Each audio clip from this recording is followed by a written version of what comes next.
കൗദാശിക അടയാളങ്ങളും പ്രതീകങ്ങളും. ദൈവത്തെ അറിയുവാൻ നമുക്ക് പല മാർഗങ്ങളുണ്ട്. സൃഷ്ടപ്രപഞ്ചത്തിലൂടെയും വ്യക്തികളിലൂടെയും ബൗദ്ധികമായും ഒക്കെ നമുക്ക് ദൈവത്തെ അറിയാം. എങ്കിലും ഇതിൽ നിന്നെല്ലാം വ്യത്യസ്തമായ ഒരറിവാണ് ദൈവത്തിൻ്റെ സ്വയാവിഷ്കരണം വഴിയായും കൂദാശകൾ വഴിയായിട്ടുള്ള അവിടുത്തെ സ്വയം ദാനം ചെയ്യലിലൂടെയും നമുക്ക് ലഭിക്കുന്നത്. സൃഷ്ടികളിലൂടെ ദൈവത്തോടുള്ള മുഖാമുഖ ബന്ധം സാധ്യമാവുകയില്ല. കാരണം ദൈവമെന്ന പരമരഹസ്യത്തിൽ നിന്ന് വിഭിന്നമാണ് സൃഷ്ടി.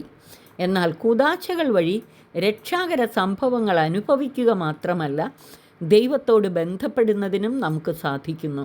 കൂദാശകൾ രക്ഷാകര രഹസ്യങ്ങളുടെ അടയാളങ്ങളിലൂടെയും പ്രതീകങ്ങളിലൂടെയുമുള്ള വെളിപാടുകളാണ്.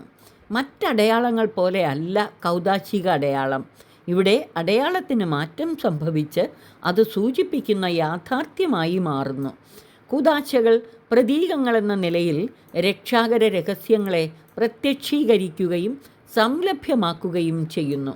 കൗദാശിക പ്രതീകങ്ങളിലൂടെ രക്ഷാകര രഹസ്യങ്ങളെ യഥാർത്ഥ സംഭവമായി നമുക്ക് അനുഭവവേദ്യമാക്കി തരുന്നു. പ്രതീകത്തിന് പല സവിശേഷതകളുണ്ട്. ഒന്നാമതായി, അടയാളങ്ങൾക്ക് പരിമിതമായ അർത്ഥമാണുള്ളത്, എന്നാൽ പ്രതീകങ്ങളുടെ അർത്ഥം വളരെ വിശാലമാണ്. 2, അടയാളങ്ങൾ യാഥാർത്ഥ്യത്തെ സൂചിപ്പിക്കുന്നു, എന്നാൽ പ്രതീകങ്ങൾ യാഥാർത്ഥ്യത്തെ ഇന്ദ്രിയഗോചരമാം വിധം പ്രത്യക്ഷീഭവിപ്പിക്കുകയും അതിനതീതമായ ഒന്നിലേക്ക് നമ്മെ നയിക്കുകയും ചെയ്യുന്നു. 3, മനുഷ്യ മനസ്സിന് അജ്ഞാതമായിരിക്കുന്ന മാനങ്ങളിലേക്ക് പ്രതീകം വഴി തുറക്കുന്നു. 4, പ്രതീകത്തിലാണ് ഭാഷ ഏറ്റവും ശക്തവും പൂർണ്ണവുമായി വെളിപ്പെടുന്നത്. അത് നമുക്ക് മനസ്സിലാക്കാവുന്നതിലും അധികം പറയുന്നു. 5, അടയാളങ്ങൾ യാഥാർത്ഥ്യത്തിലേക്ക് വിരൽ ചൂണ്ടുമ്പോൾ പ്രതീകങ്ങൾ അത് സൂചിപ്പിക്കുന്ന യാഥാർത്ഥ്യത്തിൽ നമ്മെ പങ്കുകാരാക്കുന്നു.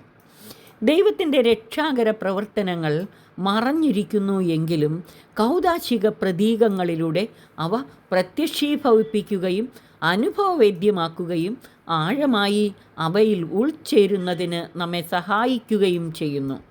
ദൈവിക രഹസ്യങ്ങളെ വിശ്വാസികൾക്ക് വ്യക്തിപരമായി സന്നിഹിതമാക്കുകയും അതിലവരെ വ്യക്തിപരമായി ഉൾച്ചേർക്കുകയും ചെയ്യുന്നു.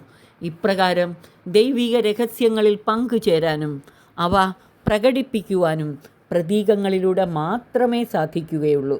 ഈ ബോധ്യങ്ങളോടെ അർത്ഥപൂർണമായി കൂദാശകളിൽ പങ്കുചേരാൻ സർവശക്തൻ നമ്മെ സഹായിച്ച് അനുഗ്രഹിക്കട്ടെ. ആമേൻ.